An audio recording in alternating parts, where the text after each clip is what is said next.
120 seconds.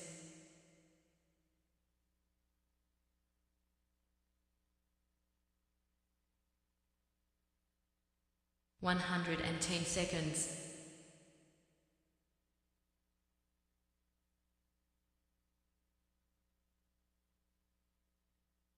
100 seconds.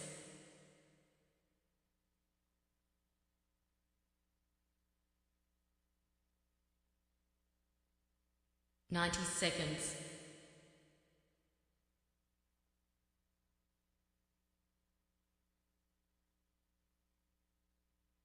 80 seconds.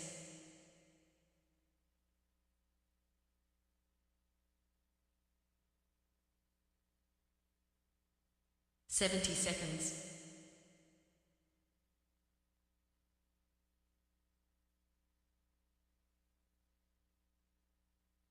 60 seconds.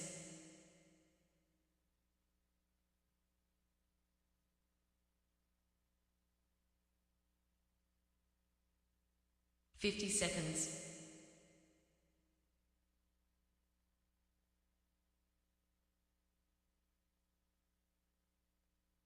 40 seconds.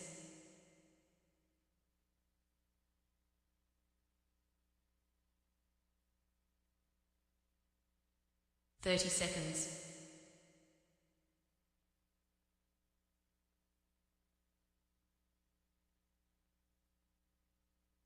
20 seconds.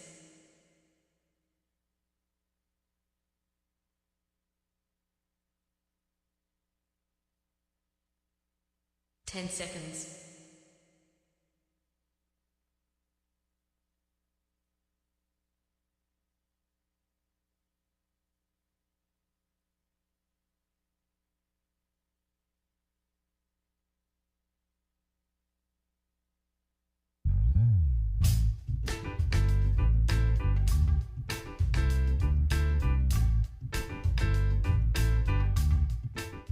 'My name's J. Stan McCauley. I'm Naisha McCauley, and you're watching AccessTV.org.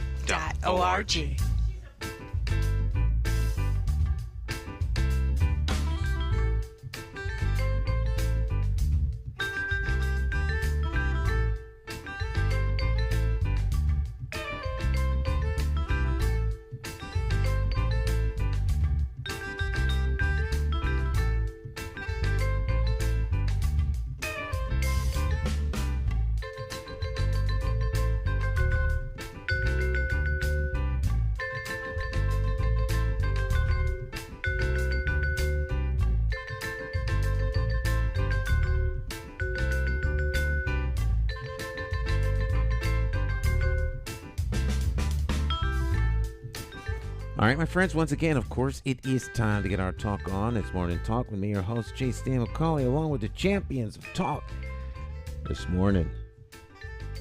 In the house, Friday Talk champion, Cleo Duke-Wright. Morning, Miss Cleo. How you doing? Good morning, Stan. I'm doing pretty good. How was your week? Well, of course, it was busy, but we got by it. I had a couple of new adventures and taking care of a lady and learning some OT, occupational therapy, and they've been long days, tiring. Occupational therapists work very hard, very hard. So that's what I've been learning this week. So occupational therapy. Now, you're learning it. So are you doing this? I'm taking the place of my friend who's away for the week. So she just trained me for a few days and to do certain things with this lady, and so, but you have to be thinking, you have to be, I get up, I'm a little stiff, I got aches and pains, my ankle hurts me. When I'm working with this lady, nothing hurts. All I'm thinking about is she all right? Am I doing this right? Am I doing that right? And when I get out of there, I'm walking straight as an arrow. It's like a miracle. Now, you say she's training you. Are you the victim?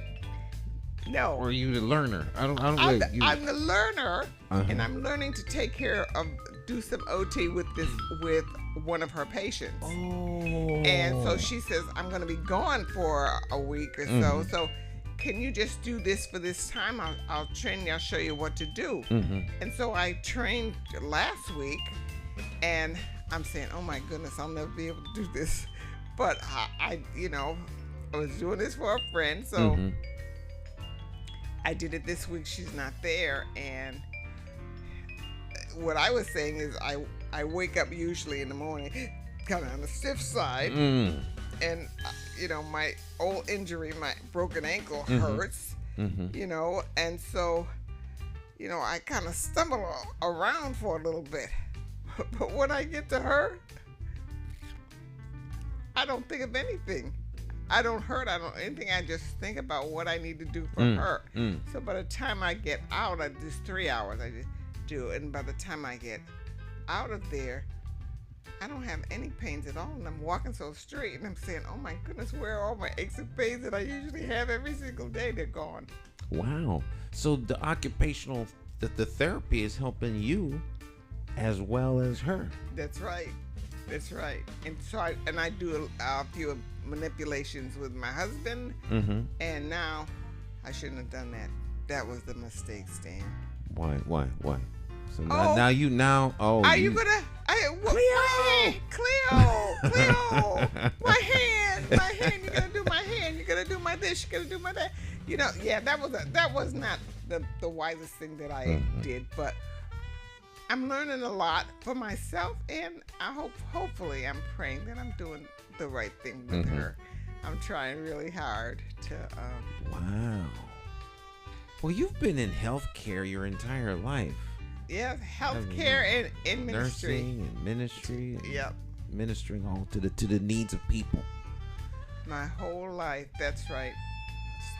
But at 14, started at St. Francis Hospital as a pinky. No. And I've been doing What is it? What is a pinky? You don't know what a pinky is? I know what candy stripers are, but I don't know what a pinky is. Same thing. Oh, okay. But we called them because they gave us pink uniforms, pink smocks. I got you. Okay, a little slow on the uptake. So they called us they called us pinkies at that time. And I was there every week. Why is that funny? I'm thinking it took me a long time to realize Dunkin' Donuts. I was driving down the highway and I was with my wife. I'm like, oh my God, Dunkin'. It just hit me out of the blue. It took me. I was like, Oh, Dunkin'. You dunk your donuts in the coffee. Dunkin' Donuts. I'm a little slow sometimes. Like the arrow on the FedEx truck. Back then we worked with a lot of nuns. Hospital people ran hospitals, not corporations back then. And so you had to work with a lot of nuns. And they were scary. They were really scary. They were mean. Sometimes they would be. This nun used to give me a little paper. It wasn't any bigger than this. And she'd wrap it up and she'd give me, but it was this long. And you had to, do everything on the paper before you, so I learned about healthcare way back then. All right, you did make a good point, though. I mean, once upon a time, healthcare was about ministering to the needs and giving you help. Now it's like profit. You're just a profit center. Once they've extracted all the money they can get from you, they kick you out.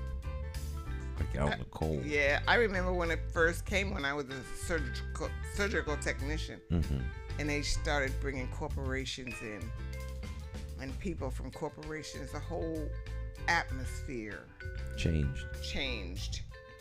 And when I was in,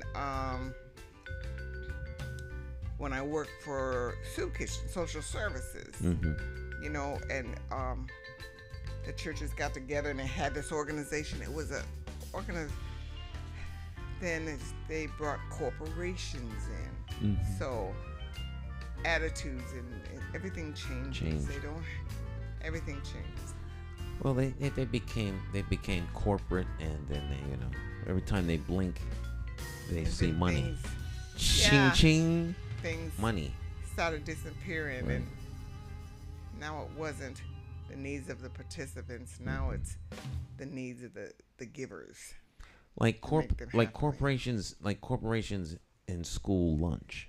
You know, you had that used to be the cafeteria. There was the cafeteria, quote unquote, lady. There was the whole cafeteria crew. They actually made the food at school. That's right. Then the corporations came and took over. You know, they could reduce your tomato down to a packet of ketchup, and you know you could profit, and you know, No nutrition in no nutrition.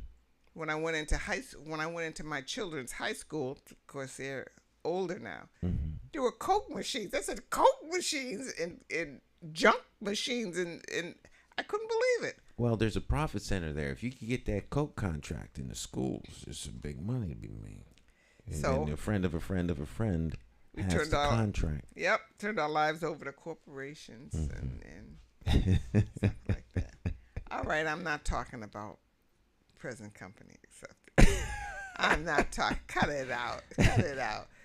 No, they're different. They're not like other companies. I mean, We're just messing with you guys. I love young people going out there trying to do their thing. Yeah, we're giving them a hard time. That's all. Yeah, yeah. They're not a corporation yet, though. Yeah. One day, you know, we have some special guests here in the studio, and they're young people, and it sounds strange to talk about young people because you know they don't have like gray on. They don't have no gray. They're young. They have no gray in their beards. Oh, You one or know. two strands there, but Yeah. that's all. Their hair's not gray. That's all. They're stylishly gray. No, we have a couple of special guests this morning joining us, and they're friends of ours. We know June, and so we this is a little bit different because you know he's going to talk about a company that he and his partner bought. And he called me the other day, and we were talking. I said, "You all bought they done bought this company," and I was fascinated because the first person came to my mind was like, you know, what Puffy? Is it Puffy? Is it Puffy? I think you go by Diddy. Diddy. I don't know. You know, let's Don't call him Puppy. Puffy. Was it what? He used to be Puffy, right? Yeah. Okay, I'm all I right. did it. You might be right. He might have been. Or Diddy is that and went somebody back to else? Puffy. I'm not sure. Diddy, Puffy, I don't know. Anyhow, he's like a multi-billionaire now. So, you know, he flies everywhere. He got bodyguards. June left his bodyguards. I said, hey, they can't all come up in here now. You know, he got bodyguards out there, stretch limousine. They flew in this morning from L.A.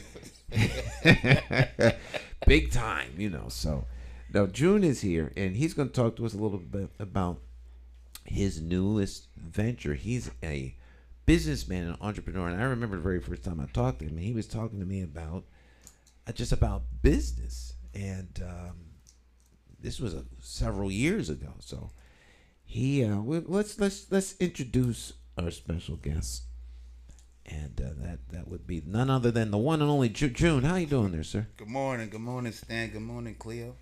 How y'all doing? Oh, I'm doing real good. It seems like you have a new career coming. A new career? Yeah, OT. Oh. Oh yeah, there you go. Occupational therapist. Yeah. You can't go wrong with that, right? One tip: don't do business with family. Oh, don't do business with family. Oh, I've had several businesses, and my family has never been in it except to pull me out of my hot spots. Oh, Mm-hmm. okay. my downtimes, help, but that's all. So tell us a little bit. Tell our audience a little bit about who is June. How you guys doing? I'm June. I grew up in Wilson, Connecticut, known as Windsor, a part of Windsor. I've just been an entrepreneur for a long time. I worked tobacco, had paper routes. Then I grew up. I had stores. I had a cell phone store, hat store. Mm-hmm. And, you know, I miss my stores because it allows me to connect with the people. Mm-hmm. Like, you know, the businesses I'm doing now, you know, it's kind of low key. Mm-hmm. Like I have a Sprinter van, I have a tractor trailer, Mm-hmm. and then you know, we just bought a distillery. They bought now. They bought a distillery? You just how did you come across buying a distillery? I think that's the Journal fascinating. Inquirer at a tax sale. No, I'm just kidding. Go on. I mean, the right place, right time. Mm-hmm. The offer came. Mm-hmm. Me and my partner Rupert. Mm-hmm. We seen the opportunity. Mm-hmm. We like being able to control something from the ground up. Mm-hmm. You know, like not you making the product and then we stick our name on it. Mm-hmm. This is the product that we own. We make it, bottle it, and distribute it. Wow. Yeah. Wow. Well, That's fascinating. How did you? I mean, did you know how to make it when you went in? Nope. See, you just like the OT. Yeah.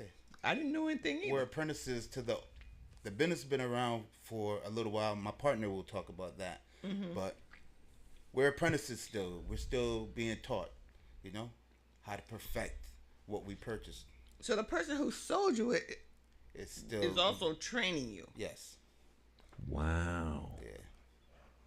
That's a fabulous opportunity. Yes. Are they a much older person? Yeah, I think they're in their 60s. Okay. Yeah, Mm-hmm. not too bad. No, Yeah. because the thing that comes to my mind is, because believe it or not, I think about that with accesstv.org. Okay. It's like, how do you, because unless you find someone that really is interested in learning the nuts and bolts, the detail, and sees the opportunity for what it is, and they're going to take it to the next level, but you got to find that right person, and you seem to be that right person for this particular industry. So, But I think in any business, if you find a way to make the business attractive to the next person you want to hand it down to, then they'll see their interest in it. But you got to think like, well, I have children I have from 3 months up to 29 years old. So for me to speak to them about my businesses, I have to interact with them and make it favorable to them. Because when I was coming, what I liked and what made me get into business is probably different from what made them. So it's the same thing with your business, you know. I think that's the major thing. Like, you got to just find how to make it attractive to them, you know?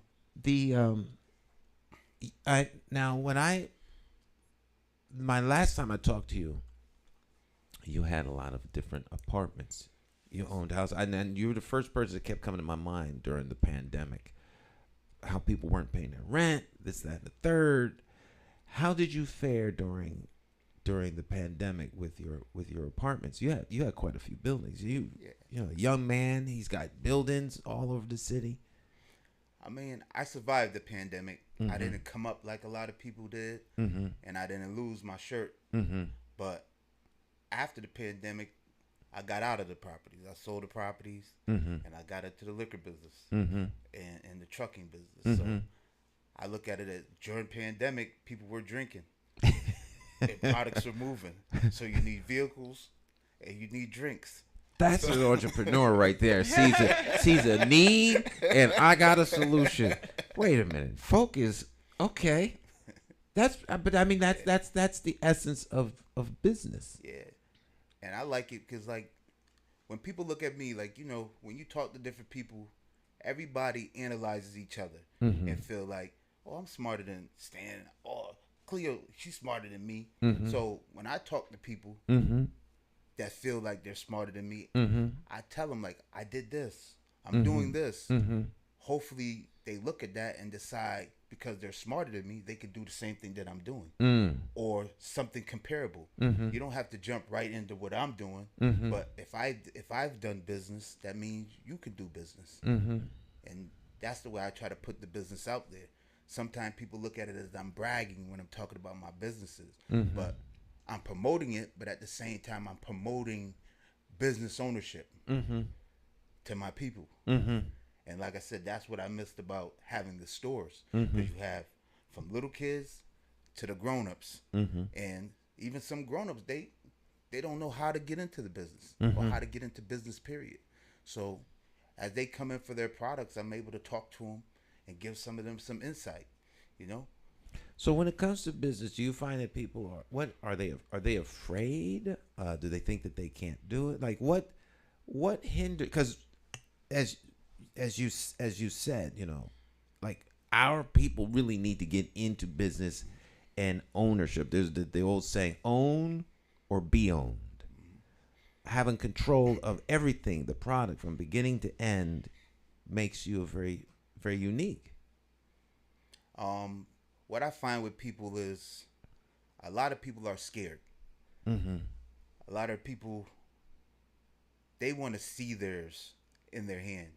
You know, they want to be able to go to their mattress, lift it up, or go to their bank account and see their money in there, and they're scared to lose that. You know, so that's what make a lot of people don't even pull the trigger. You know, the fear of not knowing, the fear of losing. Like, but when you first go to this job, you're afraid that you're gonna get this job. Then you're scared that you're gonna get fired. Why not be afraid to lose on your own thing? Because when you win, you have more gains. You can go to work and make $60,000 a year, but you're working for Mr. Charlie. You can start your own business and make $60,000 a year, but you're doing it on your time. If your kids are sick, you can't bring them to work with you with Mr. Charlie. If your kids are sick with your business, like my kids were sick and had summer vacations and whatever, they came right to the stores. You know? And I was daycare, I was summer vacation, I was whatever. That's right. Because I own my own business. You bringing your kids? They my kids, my company. I bring them where I want. Exactly. Right. This is so similar to last week. This is so similar to last week. We had a guest last week, Dominic, who was an investor, and he wrote a little book about investing and how he could teach you how to invest your money in 60 minutes. Invest in what? And he's going to teach you how the market, how not to lose your shirt. And he talked about extremes. Extremes are rare.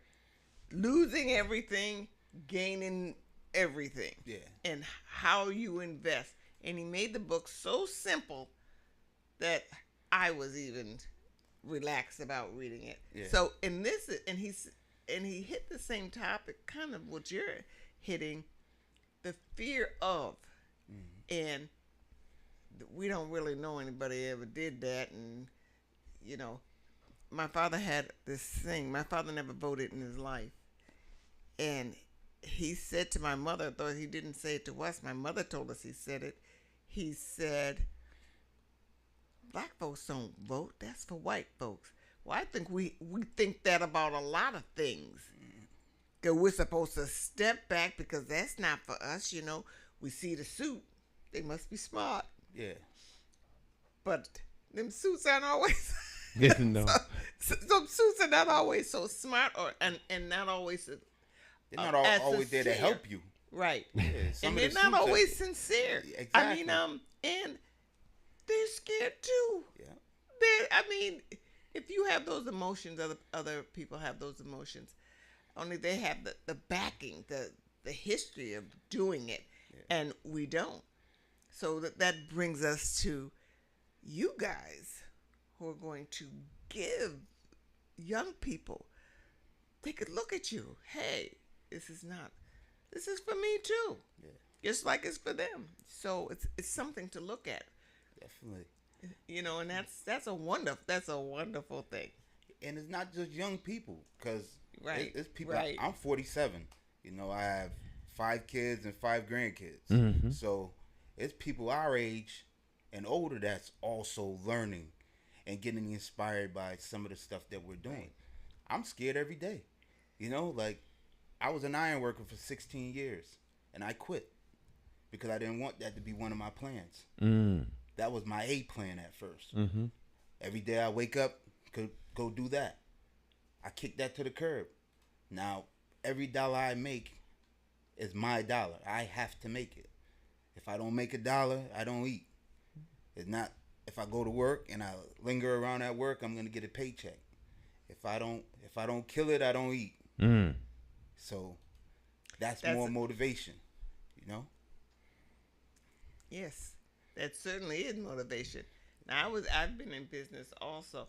Didn't quite have the I always had my backup. I never really went out there wholeheartedly like you did. Although I did quit a business a job that I'd had for many, many years.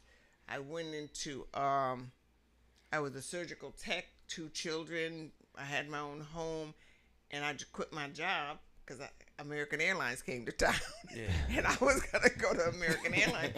My family had a fit, but most of the people in my family, and I remember my uncle saying, as he was in his last days and he was dying, he said, "You know, I've been in this foundry my whole life since I was 17 years old.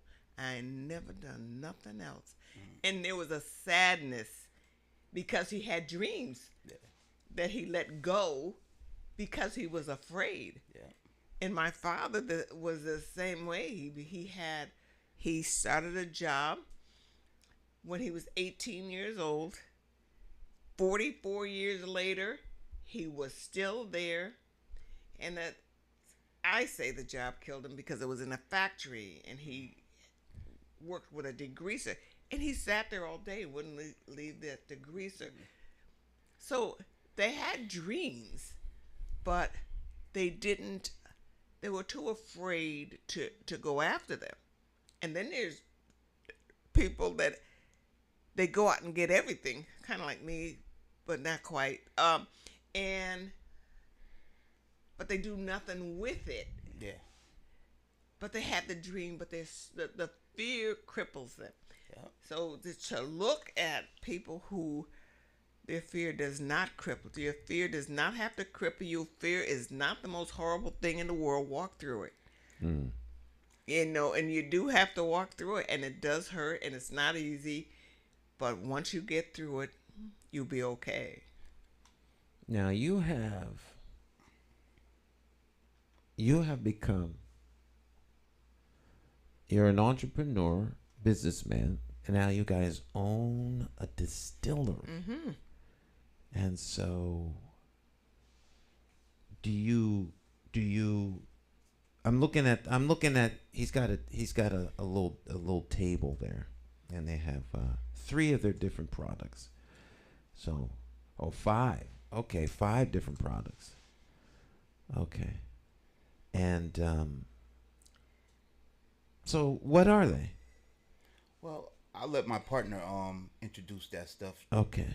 Last thing I want to say before I move, my fear was I watched my mom and dad work. And I watched my dad go to work, come home, eat, shower, go to another job.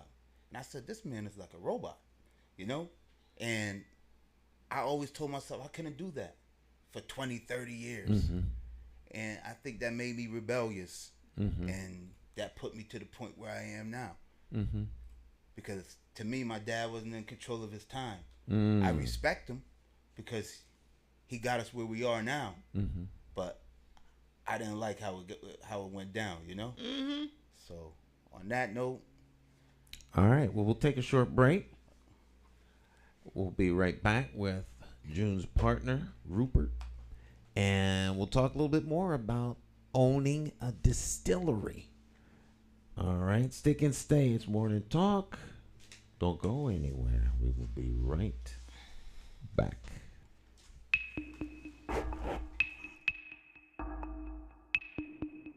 Every bad political decision is made by a politician elected to office.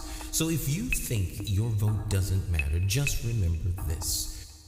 There are people sitting with politicians in a back room making deals about your future, making policies about your children, making decisions about your neighborhood. To them, you are just a vote. You are not their cause. You are just a vote. Elections have consequences, and if you don't vote, you are actually voting to keep these people in power to work against you.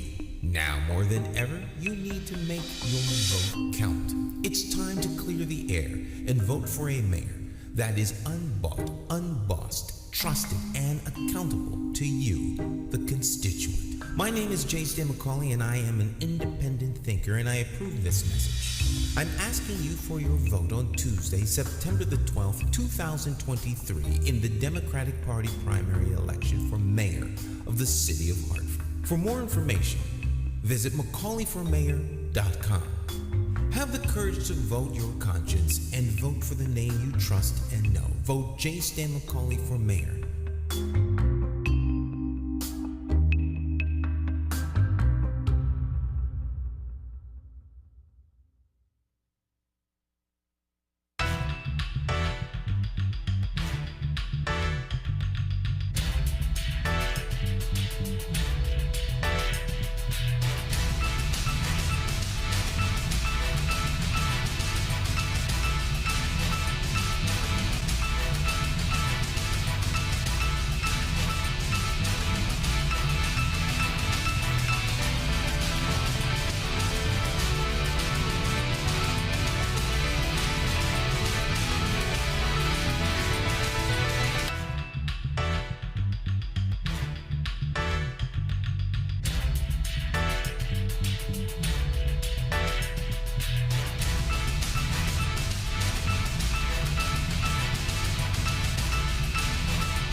Hi, My name's J. Stan McCauley. I'm Naisha McCauley, and you're watching AccessTV.org.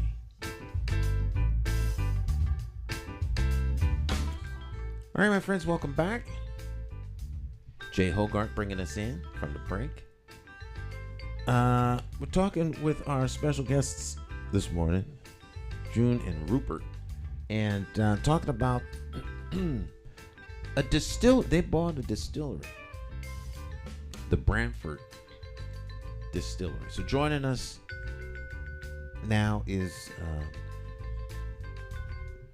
the co-owner, Mr. Rupert. Sir, welcome.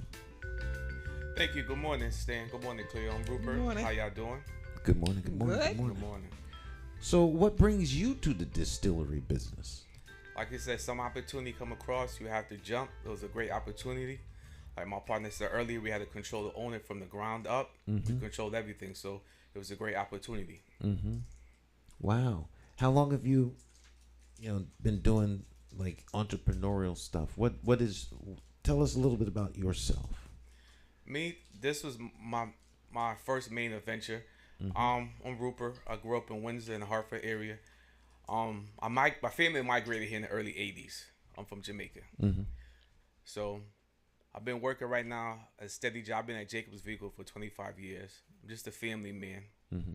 But the opportunity came. Me and June sat down, we talked, and it was a great opportunity. Wow. So tell us a little bit about these products that you have. Okay, Branford Distillery is a company that's been around 11 years. Me and June purchased like 8th month. We bought the company. We're gonna revamp it. We have a sweet rice vodka. Mm-hmm. We have a gluten-free vodka similar to Tito's, but a lot of people say smoother than Tito's. Mm-hmm. We have two Asian spirits, a soju and a baijiu. The Mm-hmm. baijiu is made out of a single grain.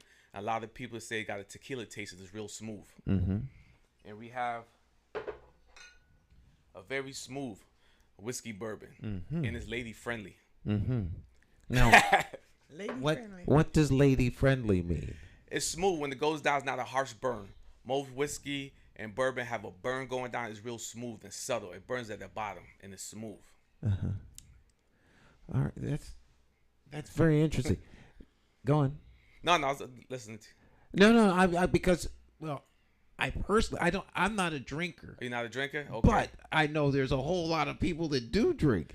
well, if you ever did try the product, it'll be very smooth and subtle. It's not overpowering to you. Okay. Now I did once upon a time Okay. in my prudish state. I'm kind of like a prude, between a cross between a prude and a nerd. I don't know what that turns into. I guess a Stan, whatever the case is. But, I'm gonna really be like super nerd now. Like I had a rum and coke once. So, and it tastes delicious. Did it? It actually tastes delicious. I was just too cheap to drink because when the guy told me how much it was, that was it. How long ago was that?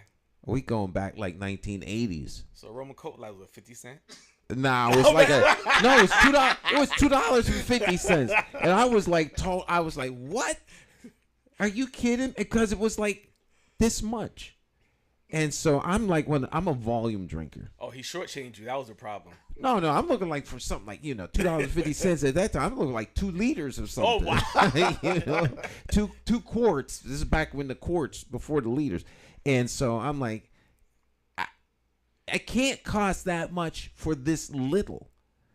And so it was explained to me, people are not drinking here to quench their thirst, Stan. They want to set their mind in a certain place. And so it took me a while to figure all that out. He was taking care of you, Stan. He gave you a liter. I don't think you'd have made it home that night. No, I wouldn't have made it up off the...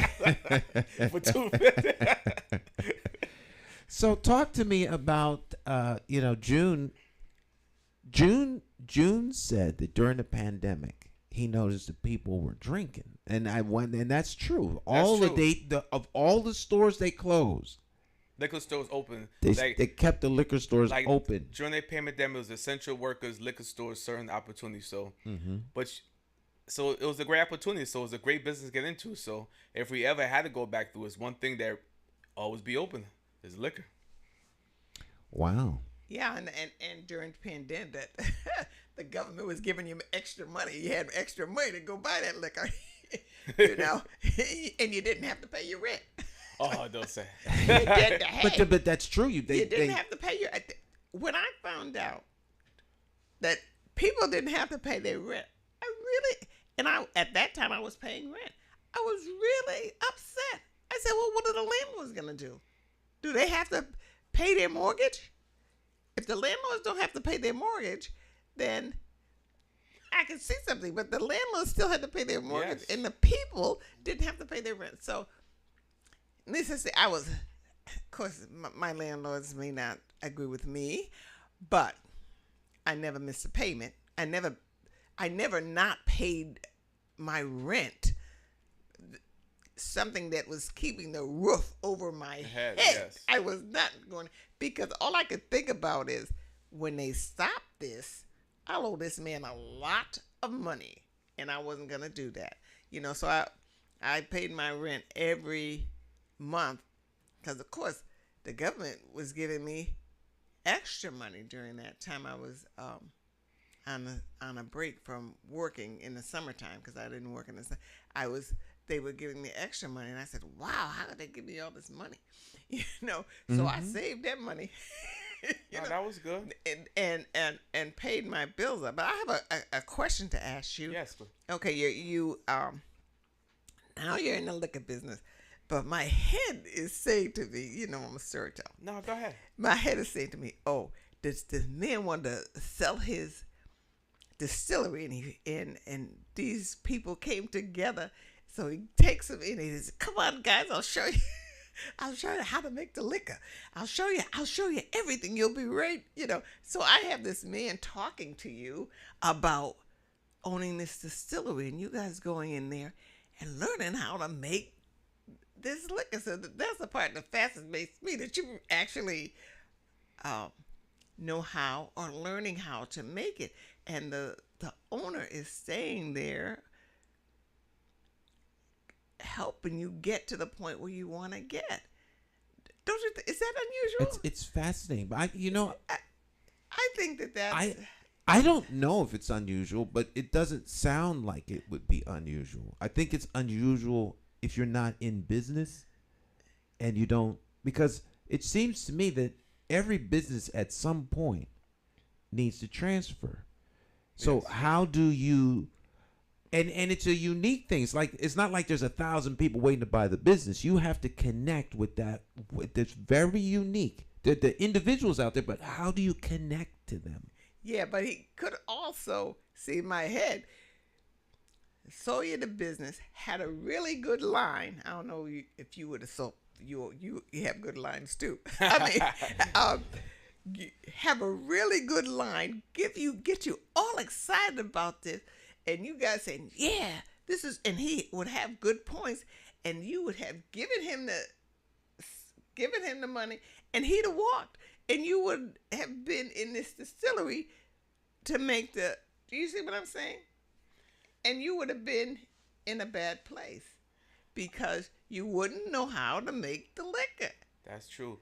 But like anything, when you take a venture, we put our heart into it. So we put a lot of work into learning certain stuff and to progress with the liquor business. But so far it's been a venture. We learned a lot of new stuff, learning how to do it. But there's a lot more to just make a liquor. There's a lot to the business. I get mad because there are liquor stores on every corner, every other corner. I get that's really upsetting to me. And to see people, I bought some alcohol yesterday. I went and bought my sherry and the thing is, we have to drink in moderations.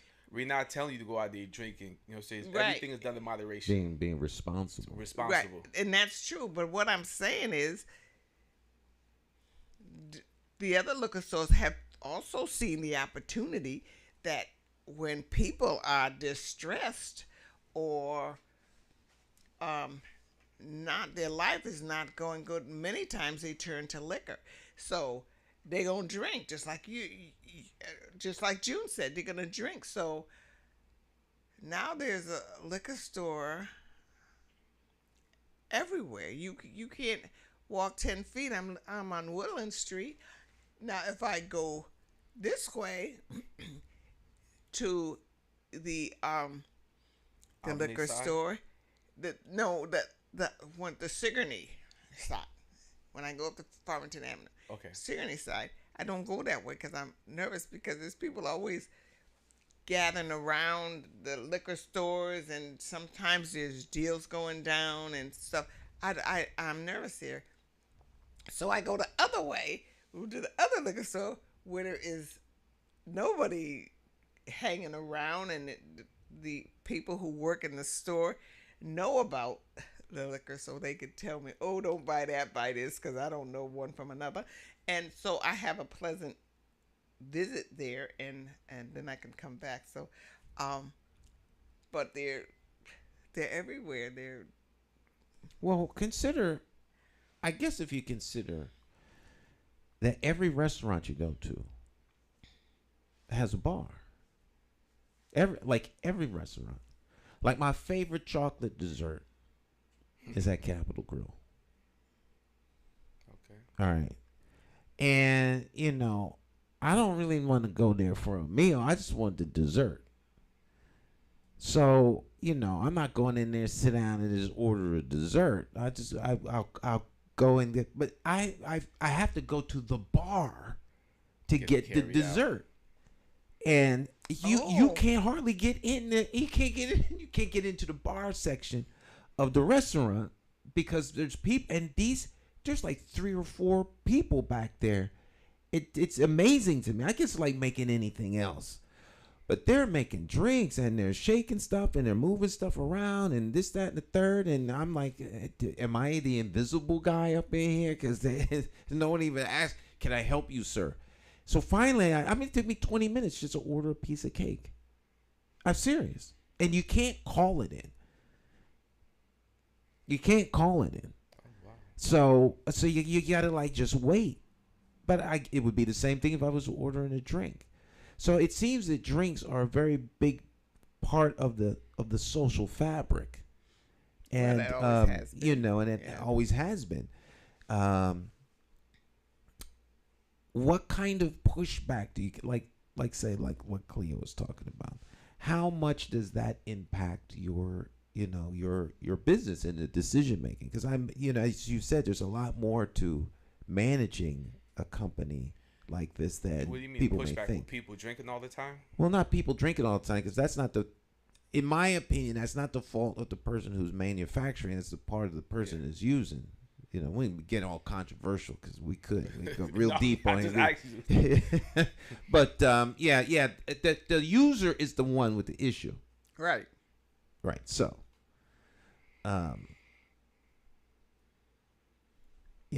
adults have beverages. I look at it, there ain't really no pushback to it. It's like anything. Some people overeat. Some people, there's a lot of different stuff. Everybody got a vice. Mm-hmm. It's just you got to figure out your vice and control it in life. Mm-hmm. Some people might overwork. They like to work, do some people over exercise. It's different stuff. But the opportunity was opportunity we couldn't pass. Mm-hmm. We two young black male. I know June since we're 14. We've been working tobacco. So we have a history of working together. We've just been revolving over the years in different opportunities. Mm-hmm. So just a different opportunity. We're just trying to grow our company to worldwide. We could leave a legacy for our kids and bring other people in, give our people opportunity to work.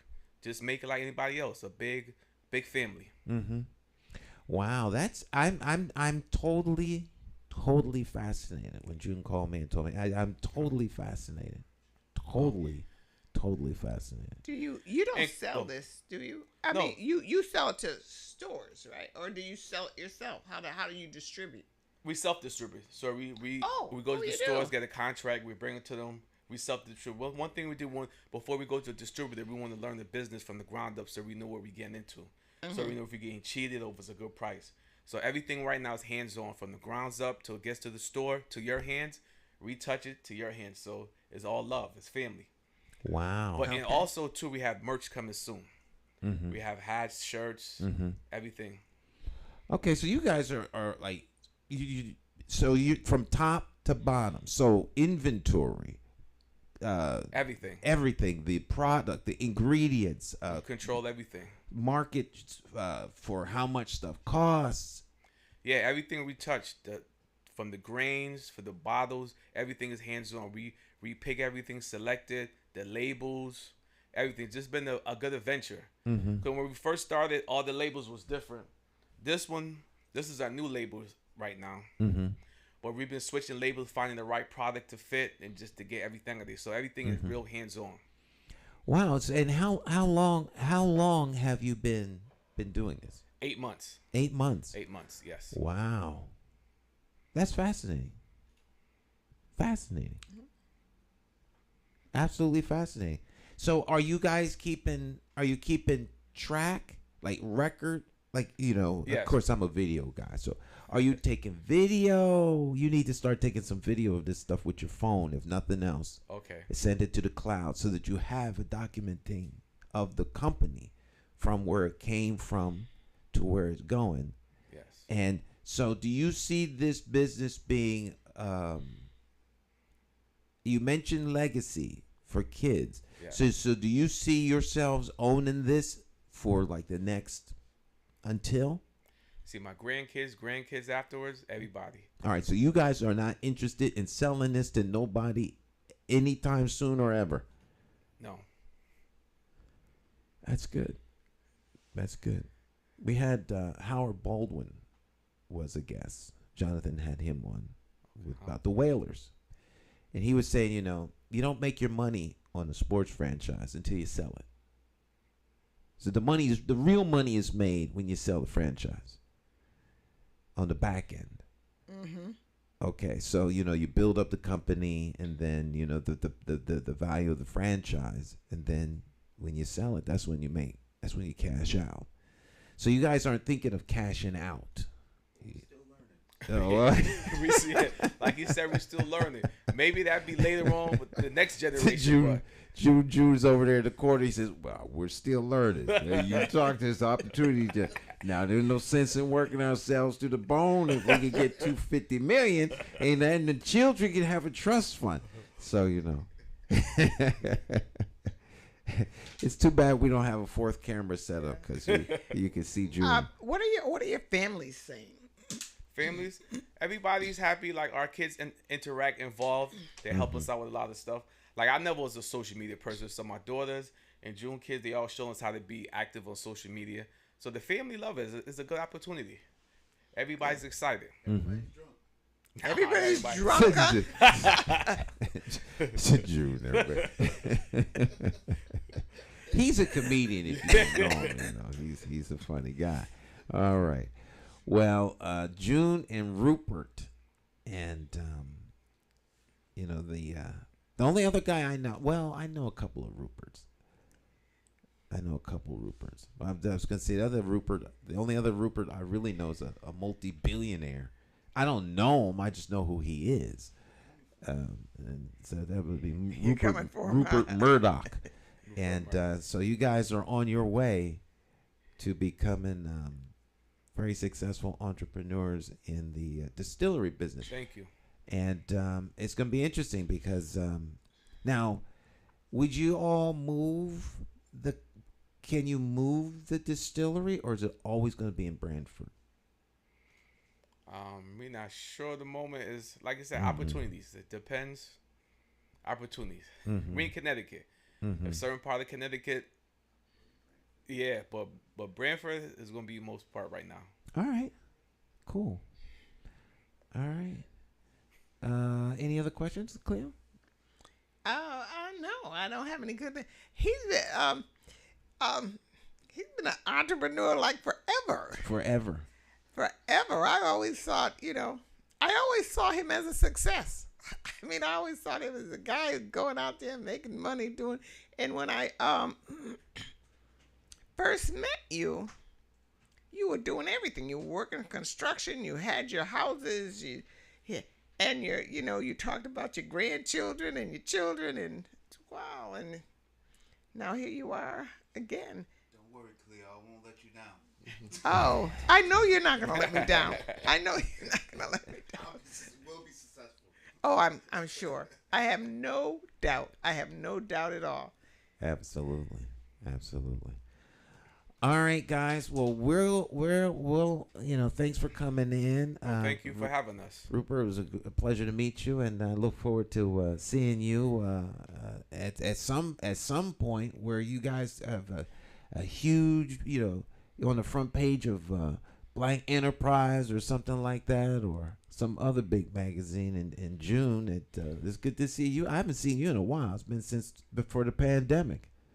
Yeah. So it's good to see you in the flesh, in the real. Did you have our social media and our website? Yeah, give us your contact info. Oh, social media. It was Branford.Distillery, and it's Branford-Distillery for the website. Okay, so Branford-Distillery.com. Yeah, All right, so Branford-Distillery.com, and that's the website, and all the information and contact that people need to get in touch with you is right there on the website. The Facebook, TikTok, Instagram, everything is right there. Okay. You deliver? To stores. On the website, yeah. Website, you'll be able to see the location that carries our products. Oh, okay. Yeah. On the website, you see the locations and everywhere that carries your products and where you can find it. And the tastings. All right. It's any local places? Yes. In Hartford? Okay. Yes. All right. That's pretty cool. All right, my friends, we'll take a short break. Then Cleo and I will be back, and we'll wrap up the program from there. And onward we press. Thanks, guys, for coming in. Thank you. Thank you for having us.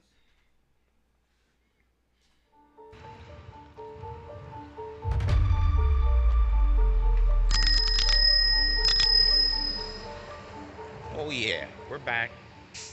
Out riding around the city on the official campaign vehicle, keeping it real, of course, bringing you the latest update, answering the biting question: where's Stan getting all his money?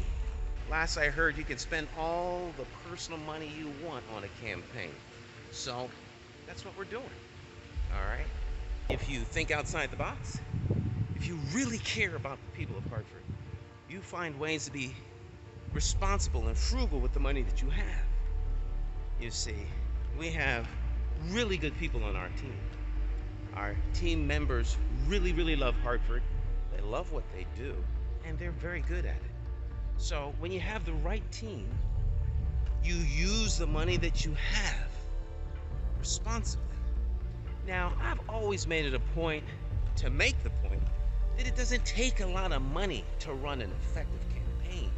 It takes innovation, it takes thinking, it takes creativity. And I think that's what you're seeing in the campaign that we have launched. And we're just getting started. Trust me when I tell you, we're just getting started right now. Okay? So you need lots of money if you're going to buy people. People are expensive. You have to buy them. You have to buy their integrity. And all of these things cost money. But with the original campaign vehicle, we were out and about, meeting and greeting people, talking to folks, letting them know about our 6-point plan, which you can check out at McCauleyformayor.com. All right? McCauleyformayor.com. Read about our path to impact. If you have questions, feel free to give me a call on my personal cell phone number, 860-944-9797. You can sit down, have a coffee. We can talk about why the incompetence that has been the hallmark of this city for the last several years, time has come, and how a new visionary leadership with the right people can bring Hartford to where it needs to be. All right? Requires your vote, though. And you gotta have some courage. Have the courage to vote your conscience. Vote J. Stan McCauley.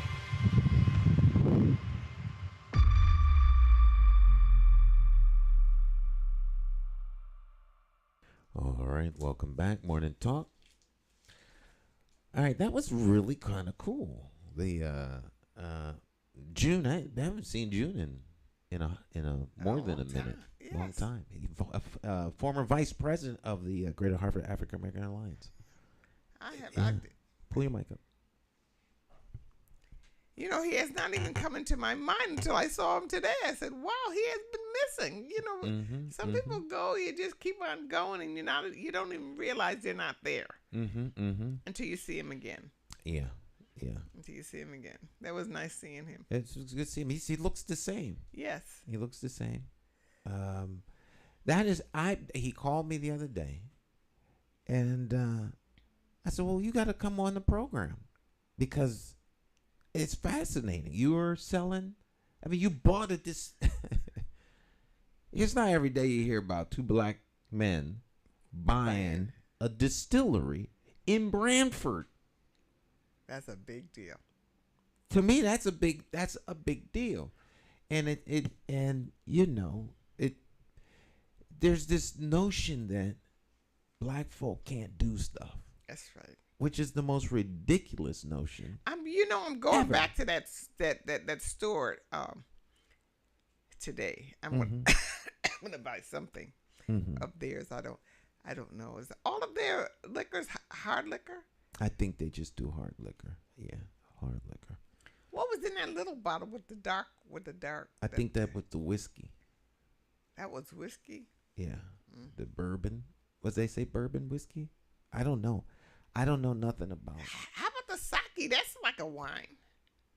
I don't know. I Sake don't is- know anything about spirits and liquors, and I just don't. You know, I I just go in don't the know. I know store. like ginger beer, or like a hard ginger beer. I went into that store and I like that liquor store. I went into that liquor store and I went in to buy my little bottle of sherry, and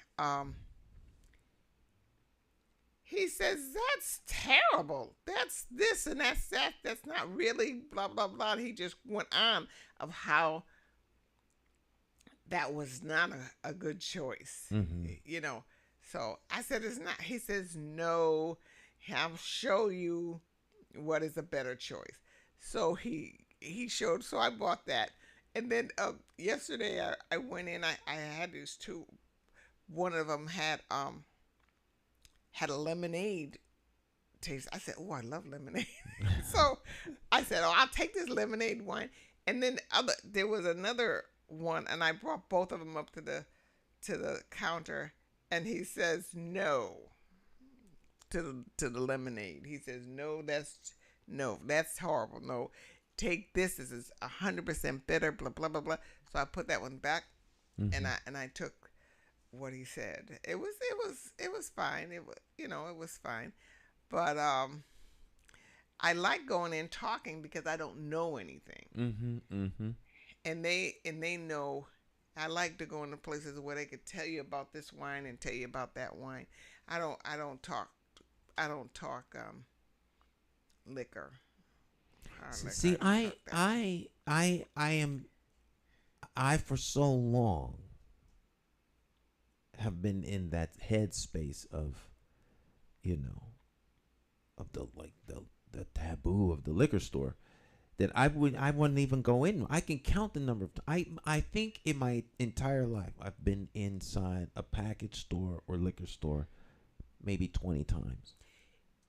20 times. That's the only time I've ever, because it's like, well, if you're seen in one, it's like night. It's like the end of the world. So, and that's not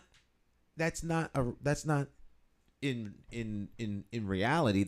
I think most of that is in my head more than anything else. But it also is in where you go, because when I took the left turn and I went to the package store, I was very, very uncomfortable. And when I went in, the person who worked there looked at me like to say, "What are you doing here?" And so I asked them for what I wanted. They did have it, and I got out of there as quickly as possible. And all these people outside doing this, that, and the other thing. I said, I'm not ever going back in that store ever again, because that was very uncomfortable, which is 100% different than when you go to the other side and you go into that package store and you excuse me, talk to people. There are people in there that they just conversating and talking. They talk liquor. They talk day to day. It's like going into a familiar store that you usually go into, and everyone's upright and well, they look a little different.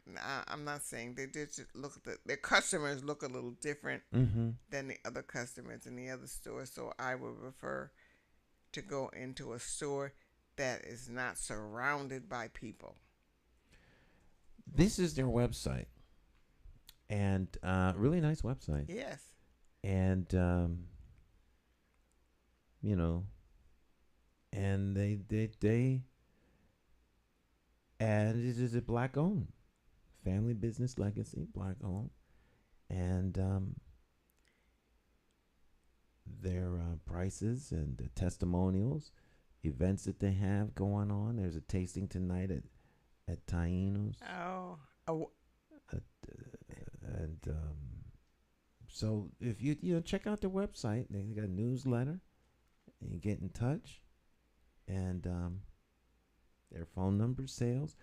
It's just I don't maybe it's me. You have to pick and choose like everything, Stan. I'm fascinated.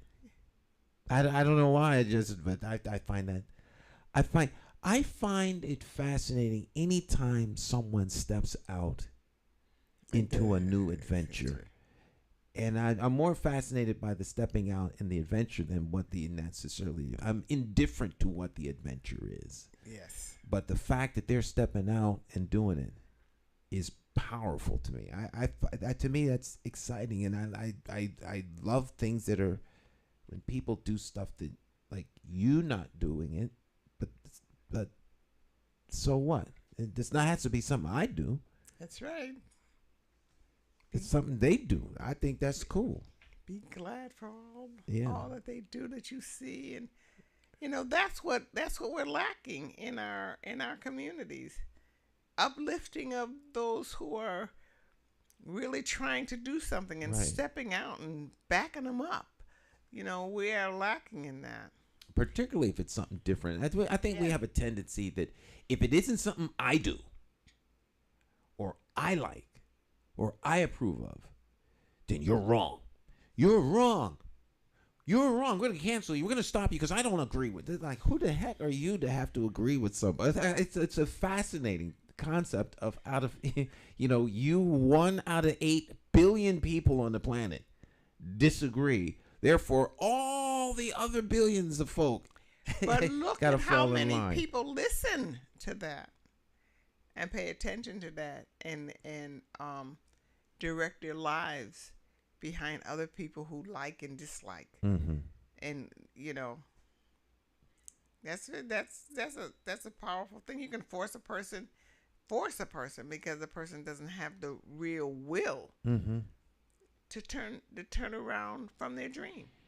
To turn around. I just seen so many people who walk away from their dreams. Dream crushers. There are people who live to crush your dream. Oh yes, I believe that. That's why I try my very best to stay away from negative people. Mm-hmm. Everything that comes out of their mouth is a negative thing. Well, that won't work. Oh, this is wrong. That won't work. Yes. I don't know why anyone would do that. Oh, yes. In the smart cracks, no matter what, never a conversation, just smart cracks and kicking you down all the time. I stay away from me. I can't be around them. Mm-hmm. No. Well, look at the dream crushers as people who are there to help you get tougher. Think of them as the challenge that you've got to get over or around. But if you have a dream, you press it on, press forward. There was a Christian songwriter and performer. His name was Carmen Licadella. I think he was from Philadelphia. Mm-hmm. But I remember I went to one of his concerts. It was here in It was in the Hartford area. It was in Wethersfield. I want to say Wethersfield Congregational Church or Wethersfield. There was a church in Wethersfield where he came to perform. Or actually, I think it might have been at Wethersfield High School, and it was sponsored by the church, if I remember, because it was in an auditorium. And his concerts are free. Mm-hmm. He's done stadiums. He's passed on now, but he did like stadiums, civic center type things, and they were always free. And I remember him being very upset they were charging people at the door. It was a token fee, and I think the church was trying to recoup the cost of renting the facility. Mm-hmm. But he was very upset at the notion that there was a charge to get into his concert, and he addressed it from the stage, and I want to say he was almost demanding that they gave them their money back because Carmen concerts were free, and that was understood when he came. But the reason I bring him up is in one of his songs. He says the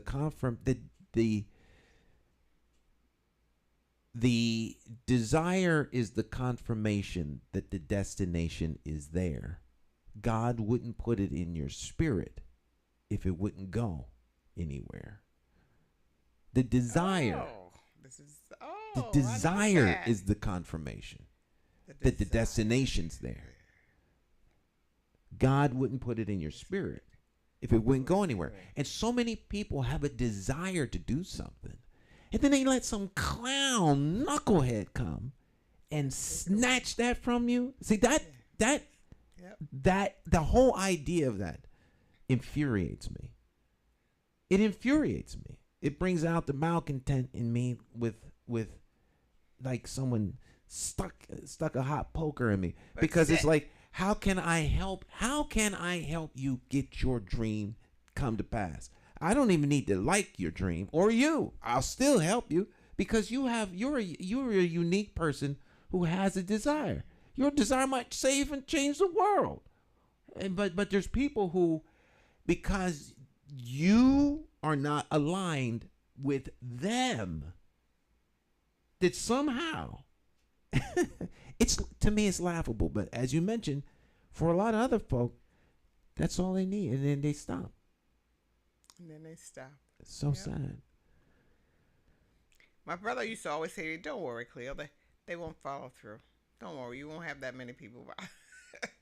Just keep on going. Keep on going. They won't follow through." Mm-hmm. Bring your mic. Yeah, a little closer to you. So that was a nice visit. Nice to see you. So, any plans for the weekend? Bring your mic up, Cleo. Oh, yeah. I do have plans for the weekend. Yesterday was my anniversary. My wedding anniversary. Happy anniversary. Yeah, thank you.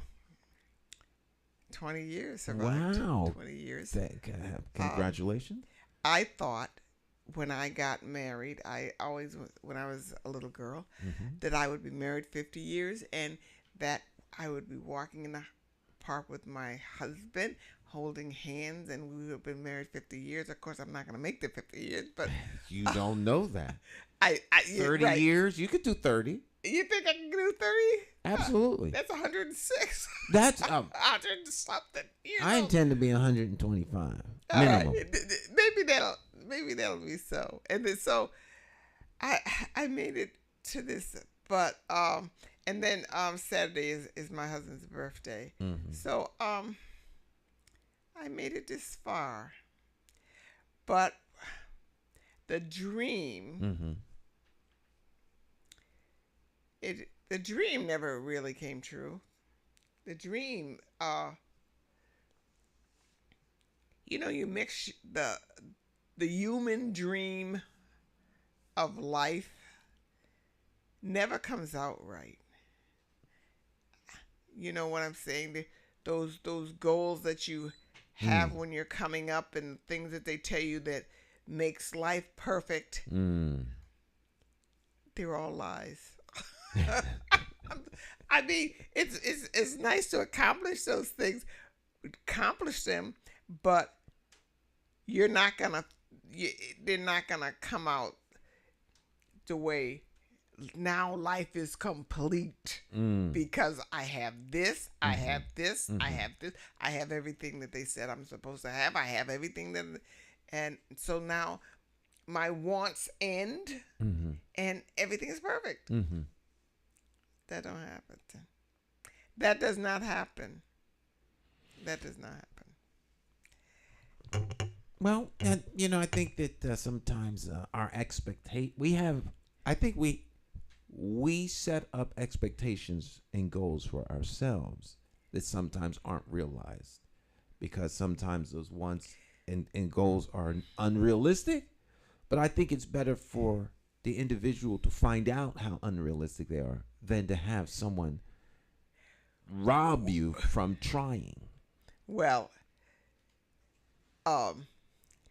those people who grew up like yourself in a house owned knew coming up that your parents really worked hard to keep that house going. You had to mow the lawn, they had to fix the roof, they had to do this, they had to do all those things. You saw that. You saw that. Well, I'm a project kid. We didn't do any of that stuff. The man came over and he might have done something here and there. And but the wonderful thing was to own a house. The American dream. The American dream. When you get your house and you got it all made. So you get the house. Then the roof flies. Then the roof flies off. And you come home and someone says to you, Cleo, your roof's flying off. Oh my God, what do I do? The roof is flying off. Or something else happens at the furnace, and you have no Well, the house owns you. You don't own the house. The house owns you. The house is like a pet. It's looking for a human being to come in and take care of it. Well, it took a while for me because I was slow. It took a while, so I'm screaming, "Oh my God, Daddy!" the roof is coming off. And so my father very calmly, he doesn't get excited. We call somebody and I pay him to put a new roof on, and then get this other guy. But it took, it was not fun owning this house. It was a whole lot of work and a whole lot of new experiences. And, and I said, well, where's the glory in this? They told me this would be wonderful. Well, how can it be wonderful? This is not wonderful. But now, for someone who knew that was coming, and I guess I knew it, but I didn't know it. You know it and you don't know it. Well, I think home ownership probably, you kind of you semi made the connection or comparison really. Home ownership a lot like marriage. There's the fancy, romantic, idealistic of what it is, and then there's the reality. The reality. And so I think that I don't think there's anything wrong with having lofty expectations, as long as they're grounded in some sort of way. But I think people naturally have the takes a expectation it's going to be really great. Is that growing up? It takes time, I guess. It just takes time, and it takes living. Yes. Takes living. It takes living.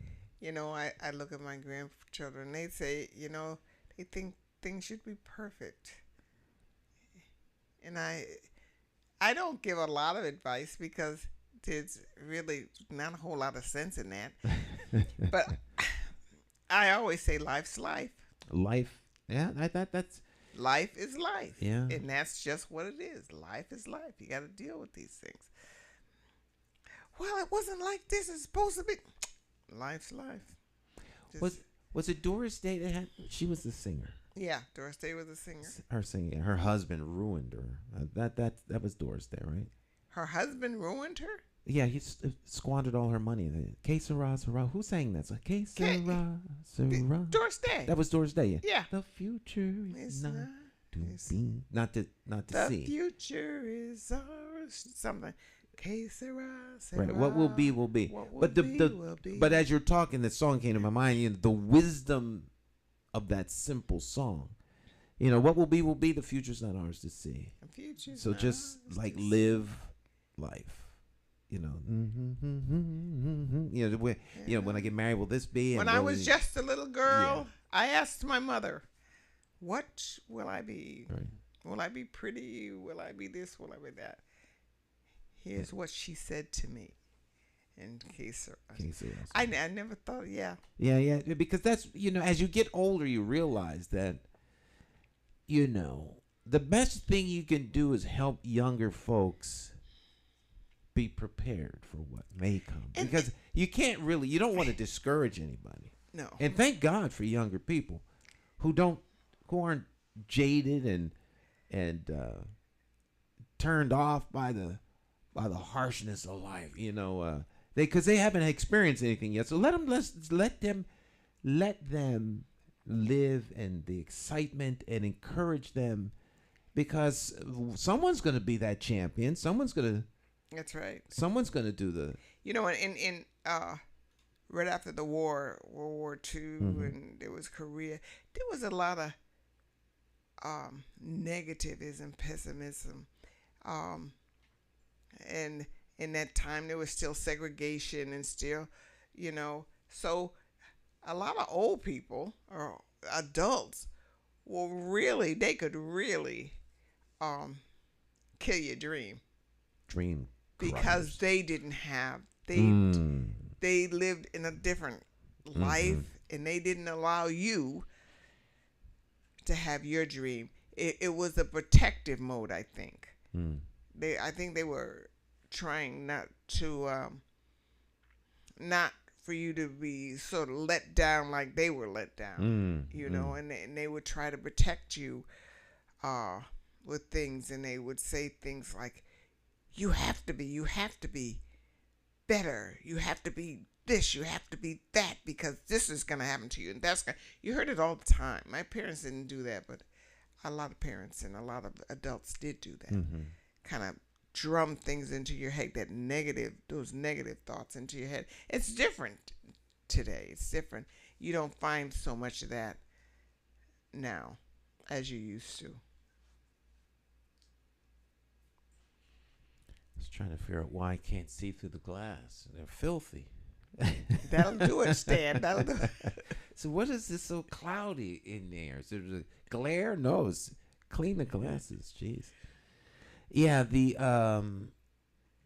you have dream killers, and you gotta hold on to your dreams. Find people who will help you champion those dreams, and seize the future. It is That's right. absolutely yours, and for you to control.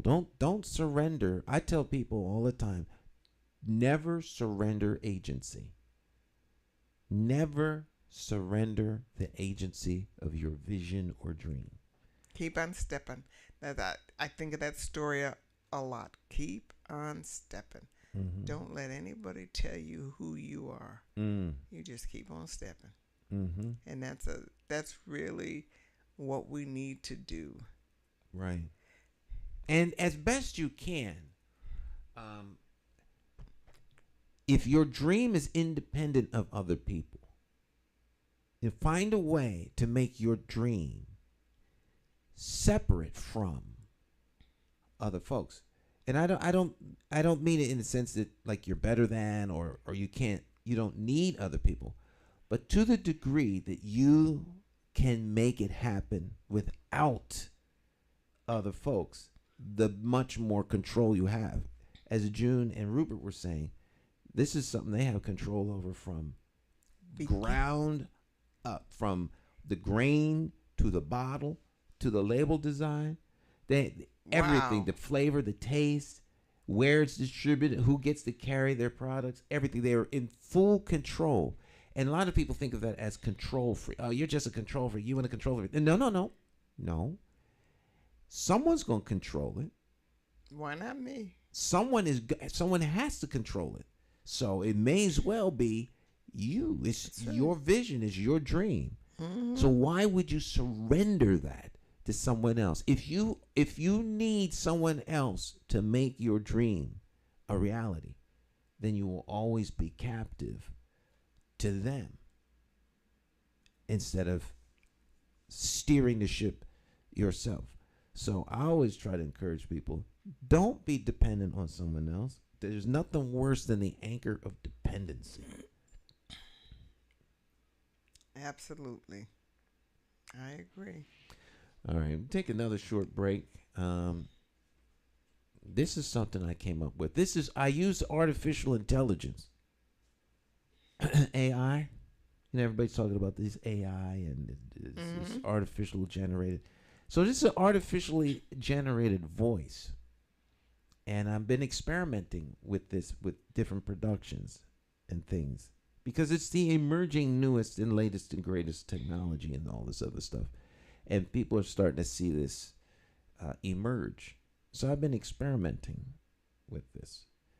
And so I used an artificial voice.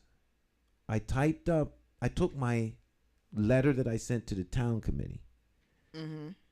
And I and it rendered, it speaks. It spoke the stuff. Now I'm not What are you saying? You mean your letter actually spoke words? I took the text, put it in the thing, and it generated the voice. And you can manipulate the voices, and it's so text to speech. Said thing does not tell me what it is. You said you put it in the thing. Well, there's a software. There's more and more software emerging. Okay. And the software, all you do is you type up what it is that you want to say. Mm-hmm. So, like, you would hire a voice actor, or you would do it yourself, which I absolutely could do. I could just use my own voice, but I get tired of hearing me, so I know other folk get tired of hearing me. So I says, I want a different voice, so I tried to use this. Now, you can get software where not only you type it up, but it generates a human being that talks. So there's a person talking. So I'm you can get way too deep in the weeds for this. I'm in the middle of a political campaign, really can't invest that kind of time in it, but I'm still intrigued by it. So I put this together using the artificial voice. And so there's a voice that narrates this. Okay, let me hear. And this is also give me a good excuse to put my wife picture on the screen. That's my heart. This is sweetness. She's the most distracting thing in the world. She's not a thing, but I lose every control of everything just at her presence. That's why she never comes in here, If she came in the studio, everything would stop. It always does. Just seeing her now makes everything stop. All right, let me stop. Oh, wow, Stan. Mm-hmm. I got it bad. Yeah. I'm madly in love with her. I guess so. The children get mad with me. Will you all stop? All right, here we go. Stan McCauley says before he would ask for your vote for mayor, he wants you to know who he is, what he stands for, and how he plans to lead Hartford forward. Dear Hartford Democratic Town Committee, I enthusiastically seek your endorsement for mayor of the city of Hartford. I believe I have the requisite experience and skill set needed to advance us toward a better Hartford. Hartford is at the crossroads. It is teetering on a precipice of falling into complete neighborhood and social decline. We see the symptoms: lack of civility, littering, reckless driving, gun violence, low voter turnout, citizen apathy, to name a few. Just going back to business as usual wouldn't be enough to prevent more of the same. We need to create breakthrough community momentum for all our kids. We need to find ways to deal constructively with the issues that affect us all. We need strong communities and strong people. This means investing in strategies that build community stability and resilience. The change we seek is best undertaken by residents hand in hand as opposed to waiting for some outside force to change their circumstances. Sustaining progress requires residents to be committed to the vision for the city and feel a personal connection to making it work. By moving from the mindset of change being done for to change being done with means we must fundamentally realign our priorities in city governance. As an accomplished nonprofit leader, business owner, convener, and community builder, I have been privileged to contribute to the growth of Hartford. As a knowledgeable observer and translator of municipal government, having videotaped hundreds of mayoral, council, and school board meetings for almost 3 decades, as a documentarian and interviewer of every Hartford mayor since Georgia Thinson, I have been part of fine-grained community advocacy in all 17 Hartford neighborhoods, with a grassroots awareness few can rival. My experience in community advocacy has taught me valuable lessons in leadership, including the power of organizing constituencies, offering a compelling vision, and promoting the inclusion and well-being of all residents. Hartford will thrive with a mayor with diverse skills, a depth of knowledge of city issues and relationships with the people, so together, we can collaborate, innovate, take on challenges, and create opportunities as one Hartford. I believe I have that unique combination of talents and experiences that make for an excellent 68th mayor of the city of Hartford. I thank you for taking the time to consider me as a mayoral candidate and looking forward to our conversation.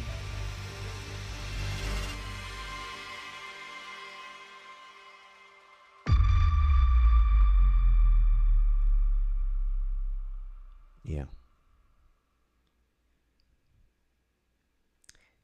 You sent that to him with a voice, or you just? Well, no. That was a letter.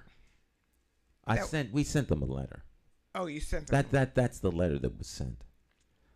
Yeah. But you could also talk the letter and it'll write it, right? Oh, you can speak the letter, and the letter will write. But there's a really cool software, and the software is actually free. And it's an editing software. Mm-hmm. And one of the components of the software is the text to speech. And it's really, really, really, really powerful, and it's really good, and it's free. Now, you can pay lots of money for different software, and it sounds real mechanical and digital. Mm-hmm. But it's done in the cloud, and you have to subscribe. And if you want the upper end voices that put inflections and sounds happy and sad and all those kinds of things, you have to pay more and more and more and more. And it's a monthly subscription.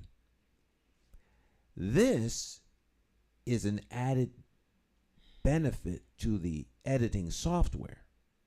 It's not sold for the voice to text. It's sold for it's a free editing application. It's from Microsoft. But the speech to text portion of it is like the bomb. It's the bomb. So it's who Microsoft does it? It's a Microsoft software. Yes. Mm-hmm. It's called Clip Champ. And you can get it on your phone. No. This is for your computer. And you can get it on your computer. Yeah. Clip Champ. It's a Microsoft application. So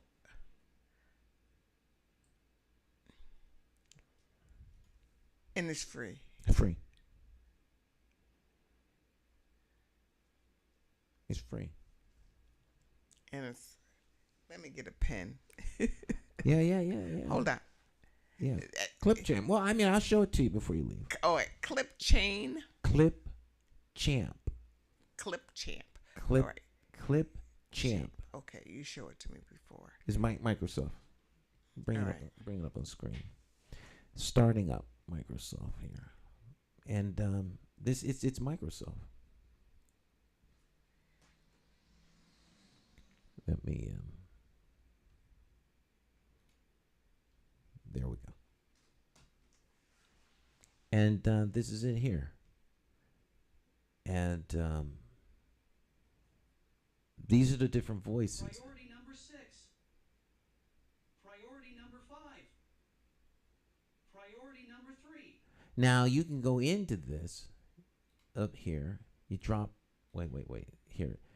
See, nowhere on here does it say, clip the text to voice or voice. So you click here, and then one of the selections is that text to speech. All right, and so now there's all kinds of languages, there's all kinds of inflections to English, there's Arabic, Afrikaans, which is the South African the language of South Africa. It's Afrikaans, that's the official language. Among others. But there's Uruguayan Spanish, U.S. Spanish, Spanish. So you can speak it in English and it'll write it in a different language. You could put text, and it will. Well, you know what? Let's see. So let's do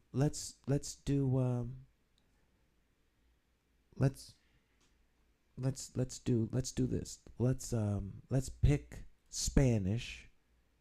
All right, which is a language I'm going to learn in 4 years to be conversationally fluid in Spanish in 4 years. Let's use Spanish from Dominican Republic. All right. So now let's type hello. Because I don't know whether hello, how, R-Y-O-U. So I don't know whether this is going to give a Spanish inflection or accent, or whether it's going to translate to the language. So let's preview it. Hello, how are you? See this? No. So if you want it to be in the language, You have to write it in the language. you have to write it in the language. So this is not translating. However, we could take hello, how are you? Copy. Oh, okay, copy. You could go to But she did say it with an accent, right? she said it with an accent, but we could go to Google Translate and we could put hello, how are you? And would translate it to Spanish. Then we could copy this, go back here, paste, and now listen. Hola, ¿cómo estás? Now I could I would translate all kinds of stuff, but the problem is that there's no way to verify what is being said is actually accurate, because the translation isn't necessarily all that good. But I don't know. You don't. So and the one thing I don't like cultural appropriation. You know, folk be doing virtue signaling by translating stuff. Mm-hmm. And if you're the person that speaks the language and the translation ain't right, then you know that this is not. I guess it's a half-hearted attempt, but it's, if you're gonna do it right. So you really need to hire a translator, someone who speaks, and it needs to be you need to be sensitive to who it is you're communicating to, because the Spanish that's spoken in Spain is different than the Spanish that's spoken here in Hartford. Mm-hmm. So when you translate, is it a computer translating with the words being wrong? That's not how we would say it here, so to speak. So a lot of things, but all of this technology is getting better and better, and it's just fascinating at the possibilities that you could that are available. But that's pretty good, huh? Yeah. Hola, ¿cómo estás? And that took all of but a few seconds. So pay attention. Pay attention. I'm trying to pay attention now because I tried to ignore. I still have my pencil and my pad in my hand all the time, but I'm trying to pay attention. Maybe I can learn something. The technology is out there, and then Yes. with this with the chat stuff that's out there now, and you could tell it what you would like it to do. I need you to write me an article about give me an article about life in Hartford, and it'll render a whole subject matter about life in Hartford with, so like, is this something that you wrote, or is this something that artificial intelligence generated based upon your desire to have the outcome, taking data from all over and putting this together? And so, when it comes to people doing homework or reports, is it them, or is it the artificial intelligence generating the data? Wow. So now it's a bigger deal. Yes. So for schools like colleges, high schools, kids doing reports, how do you know that this is the report that Billy and Tyshawn actually did?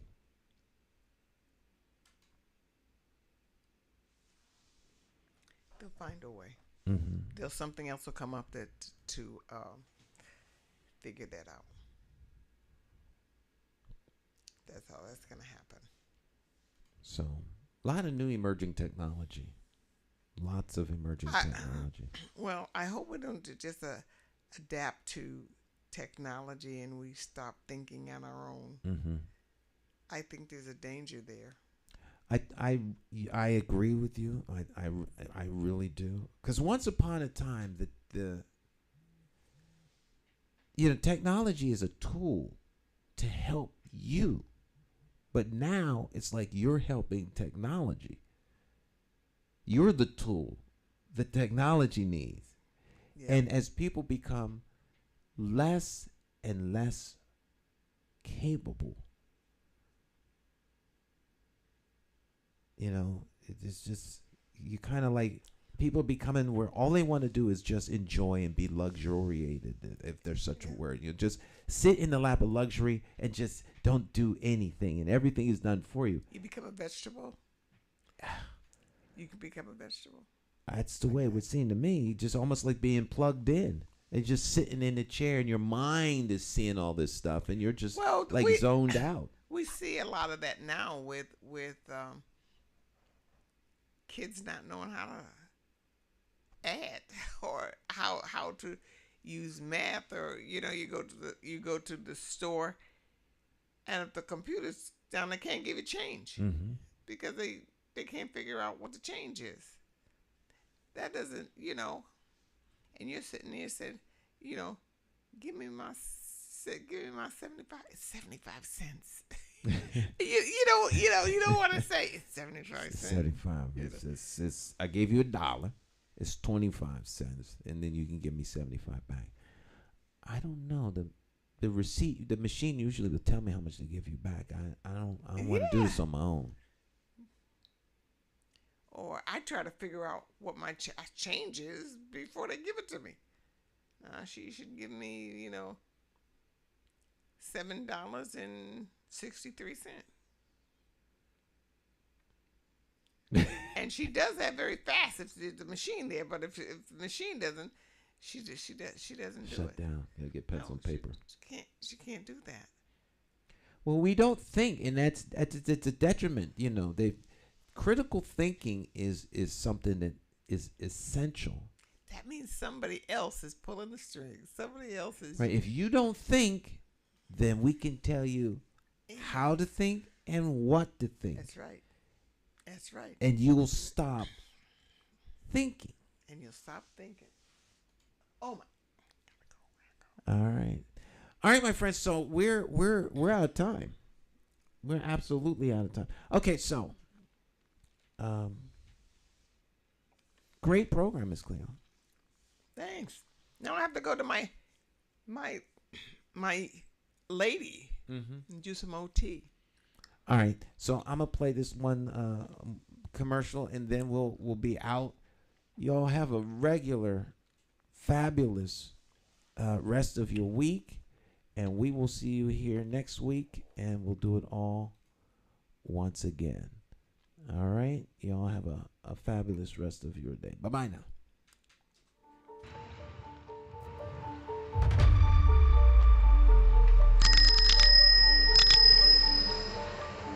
Oh yeah, we're back.